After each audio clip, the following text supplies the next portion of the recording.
اس کے جو نقصانات ہوئے ہیں وہ ملک کی 9% جی ڈی پی کے برابر تھے. ایک سیلاب پچھلے 2010 کے بعد 4 آ چکے ہیں، 5 آ چکے ہیں، ابھی یہ جو ایک گزرا ہے جس کی ابھی اسیسمنٹ ہو رہی ہے. لیکن 2022 کے سیلاب کے جو نقصانات تھے وہ 9% جی ڈی پی سے زیادہ تھے، جس میں 4.5% ڈائریکٹ، یعنی 2-3% ہماری جی ڈی پی بڑھتی ہے، اور 4.5% جی ڈی پی کے ڈائریکٹ نقصان اور 4.5% جی ڈی پی کا انڈائریکٹ نقصان. 9% جی ڈی پی کا نقصان ہو جائے تو آپ مجھے بتائیں بھائی یہ سیاست ہے یا نہیں؟ اور 4500 اگر آپ ایگزیکٹلی پوچھنا چاہیں تو 4570 لوگ مر چکے ہیں، اللہ کو پیارے ہو چکے ہیں پچھلے 3 سے 4 سیلابوں میں. ارے بھائی اتنے لوگ تو جنگوں میں نہیں مرتے.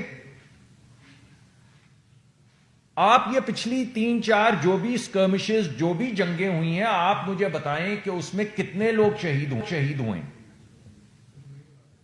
تو سیلاب میں جو 4600 لوگ اللہ کو پیارے ہو گئے، آپ انہیں شہید مانتے ہیں؟ اگر قدرتی آفت کے سامنے کوئی ہلاک ہوتا ہے، اللہ کو پیارا ہوتا ہے، تو کیا آپ اسے شہید مانتے ہیں؟ تو پھر میں آپ کے سامنے مقدمہ رکھتا ہوں کہ اس ملک کی سیاست ان 4570 لوگ جو لقمہ اجل ہوئے، جنہیں میں شہید مانتا ہوں، یہ اس ملک کی سیاست کا محور ہونا چاہیے یا نہیں ہونا چاہیے؟ آپ کی جنگیں ہوتی ہیں، دہشت گردی کا بھی ہم مقابلہ کرتے ہیں، کتنے لوگ ڈسپلیس ہوتے ہیں، کتنے لوگ در بدر ہوتے ہیں، در بدر.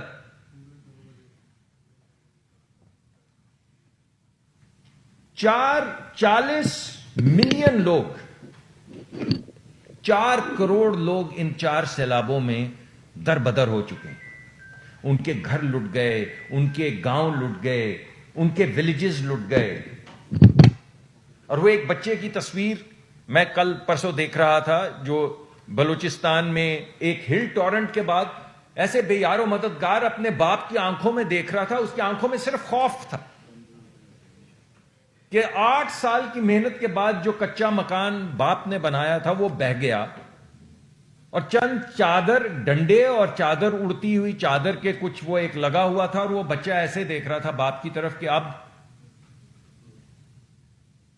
اس طرح کے 40 ملین